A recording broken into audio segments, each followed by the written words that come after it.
What is up, guys? If you are new, welcome to my channel. If you are not new, welcome back. If you follow me on Instagram, you know I kind of did a little, I don't even want to say a poll because it wasn't a poll, but I asked you guys what you would rather see, and the first option was my labor and delivery story, and the second option was facts about me.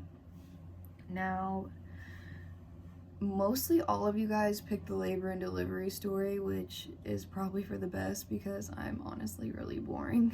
So, yeah, I guess I'll just go ahead and tell you guys my labor and delivery story.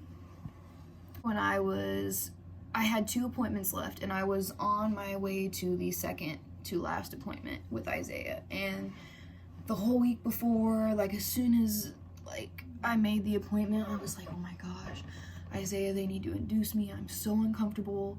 Because before I had gotten pregnant, I was only 16 pounds, and by this time I was 153 pounds, which probably doesn't seem like that much, but I'm just about 5'3", and it was a lot for me to carry. But I went in, and I was like, they're gonna induce me. She's gonna see how fucking uncomfortable I am. I can't wait.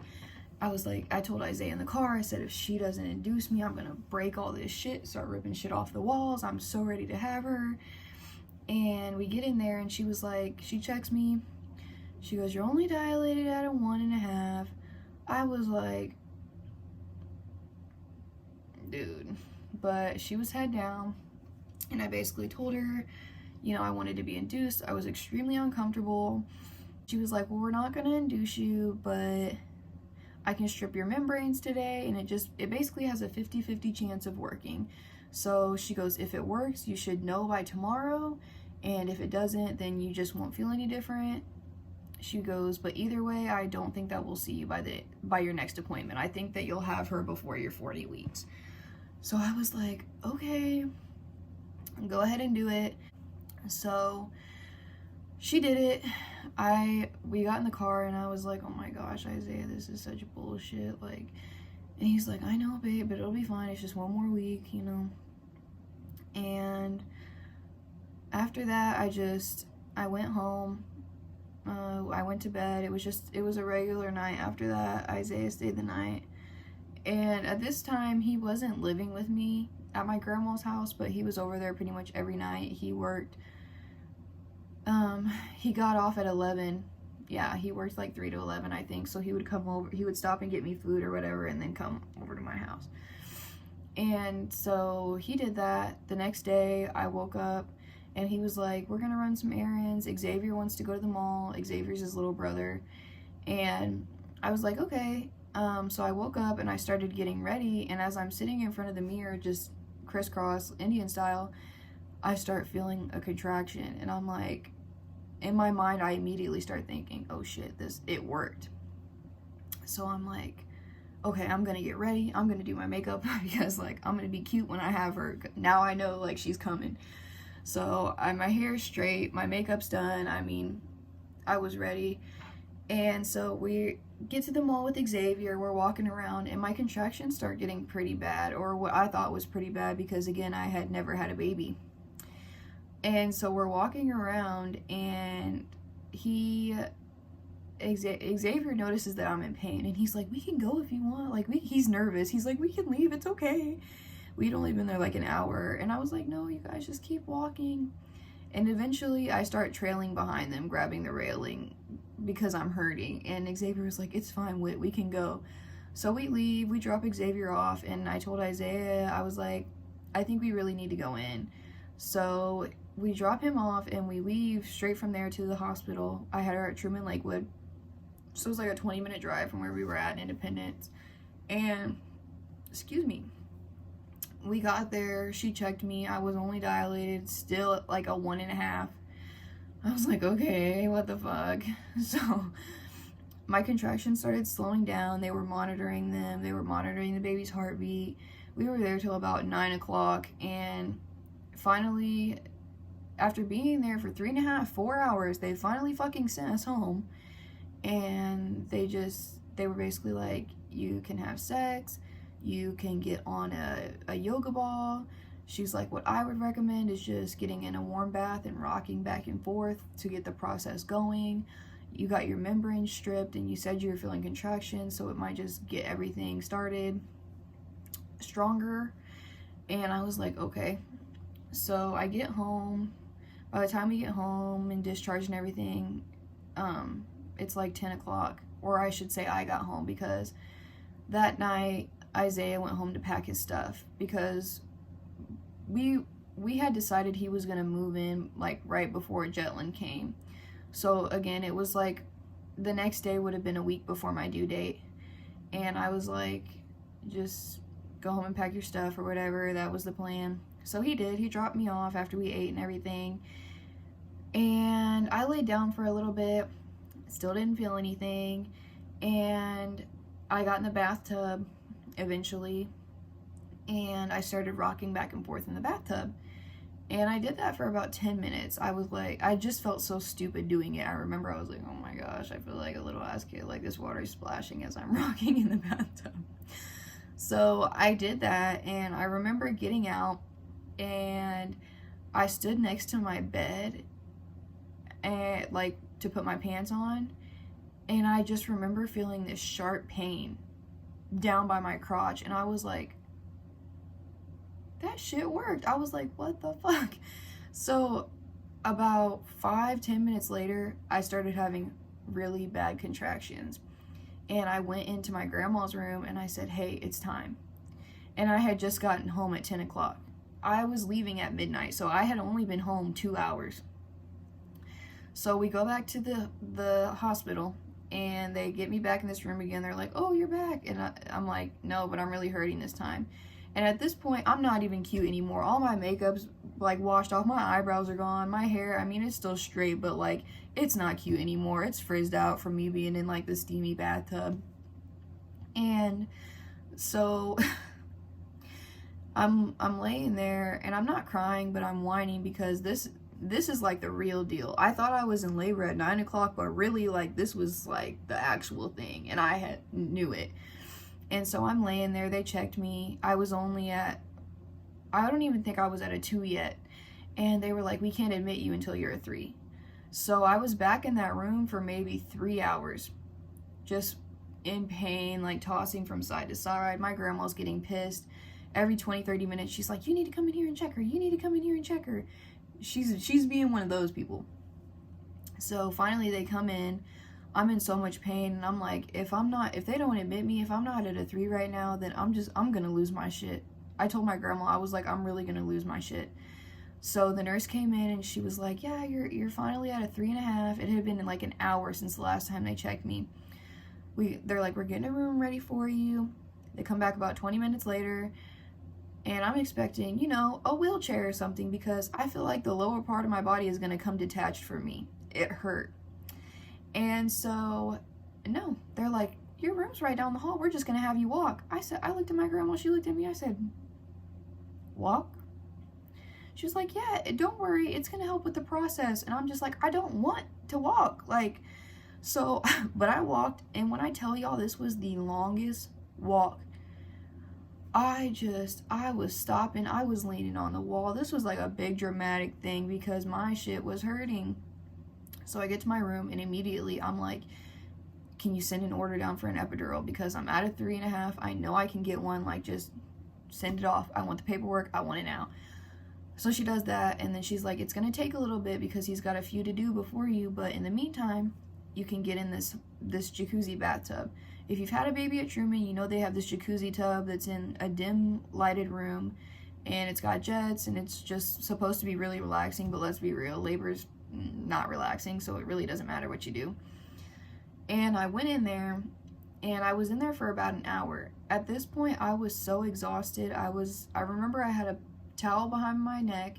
I was laid back in this bathtub, and I would doze off, and then I would have a contraction every like 2 minutes, and it would wake me up, and I would just be like, then I get a little break, and I was going back.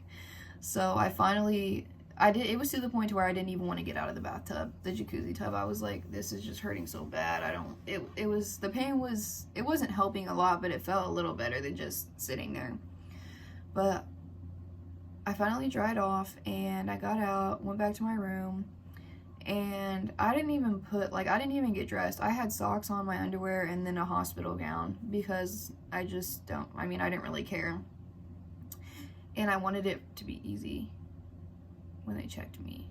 I'm sorry, I feel like I keep hearing Isaiah's loud ass downstairs. So anyway, the guy gets upstairs to my room to do my epidural. At this point, I'm grabbing the side of the bed. I'm not crying, I'm not loud, I'm just whining like, oh my gosh, it hurts. And he hands me the clipboard and he's like, can you please sign your name? And my shit is looking like I wrote it with my left hand. That's how bad it hurts. I can't even write my own name, but I did what I did. They're just gonna have to take it. And this man was so rude to me. The nurse was like, just lean over me, and he's gonna go ahead and sanitize your back or sterilize your back so that he can put the needle in and blah blah blah. I was like, I don't even care, I'm not nervous, I just want y'all to do it. And I will never forget, I leaned over the nurse and my boobs like fell out of my gown. My boobs were literally on this nurse's shoulders. But once you're pregnant and they're coming in there and checking you and stuff, you don't care. I did not care at all. I was like, oops, sorry. And she was like rubbing my arm like, it's okay. And so she was really nice. But he kept telling me, you need to hold still, you need to hold still, talking to me like that, like I'm not 39 weeks pregnant. I was like, okay. And he ended up doing my epidural in the middle of a contraction. What I will say though is that it did only numb half of me, and I had back labor. And if you've had back labor, you know that it hurts so bad. But I was cool with that. Anything helped. I mean, it didn't hurt. My left side didn't hurt, but it wasn't numb, like completely numb like my right side was. And at that point, they checked me maybe 30 minutes after the epidural and I was at a 7. So I know what you guys are thinking. Where's Isaiah? Why didn't you call Isaiah? But I was just, I don't know. I didn't want him to be there, and nothing against him, but I didn't want to be mean to him. I didn't want to make things worse. And I feel like I would have probably spazzed on him if he said or did the wrong thing. My grandma just kind of sat there and was quiet and knew what to do. And I don't think Isaiah would have done that. So they tell me I'm dilated at a 7, and I finally call Isaiah. He doesn't answer. So I call him again, and he does not answer. And I look over at my grandma, and I'm like, he's not answering. I'm gonna have to call his mom. Like, at that point, I'm like, he's not gonna make it. He's not gonna make it here, and he's gonna be so mad, and I'm gonna be like, well. So I call him one more time, and he finally picks up. He's half asleep. I said, hey. He's like, what's going on, babe? I was like, I'm dilated at a 7. He goes, so what is that? He's like, what does that mean? I said, I'm at the hospital. I'm dilated at a 7. When I get to a 10, I'm gonna be ready to have the baby. And he goes, okay, so should I head up there now? I said, yeah, because once I'm at a 10, I'm gonna have the baby. So he, I guess, threw on some clothes and sped up here and got up here maybe like 15 minutes, or got up there in 15 minutes. And he lived over by Chrisman at the time, so I mean, he kind of had a little ways to go, but he got up there. My grandma, like I said, was already there. She was sitting in a recliner in the room, and then there was another one next to the bed. He sat in that one, and we all just kind of slept. I finally got to rest because I hadn't rested in like so long, even before this, because I wasn't sleeping at night. Yeah, that was that. I laid down. We were asleep for maybe an hour, and I woke up and I was like, I'm feeling pressure, and I was like, I feel like I have to poop. Now, in between us like sleeping for an hour, the nurse had come in 20 minutes before I felt the pressure, and she checked me and she was like, you're not dilated enough yet. I was like, okay, whatever. But I went back to sleep for maybe 15 minutes or 15, 20 minutes. I woke back up and I told my grandma, I was like, I feel like I have to poop. I was like, I feel pressure. I was like, I've never had a baby, but I don't know, like this, I just keep feeling like I have to poop. And so I called the nurse again and I said, hey, I know you guys came in 20 minutes ago to check me, but I feel like I'm feeling a lot of pressure. And she's like, well, we just came in and checked you, you know what I mean? Like, it's gonna feel like that just because you had an epidural. And I'm like, no, I'm feeling a lot of pressure. You guys need to come in here. They're like, okay. So they take their sweet time coming in there. And the nurse gets in there, you know, she checks me and she's like, oh yeah, you're at a 10. I'm getting ready to go get the doctor. I'm getting the doctor right now. And she's telling everybody to get everything ready. They're getting the stuff ready to weigh her, yada, yada, yada. So the doctor comes in and checks me. And he's like, oh yeah, her head is right there. Like, I can't even, like, I can feel her right there. So I'm like, oh shit, like, okay. So they come in, and he just basically told me, you know, chin down, put your legs up. You're gonna push from your bottom. And I did. And I only pushed for about 10 minutes. On the push, before the push I did to push her out, the doctor was like, she's right here. I can see her head.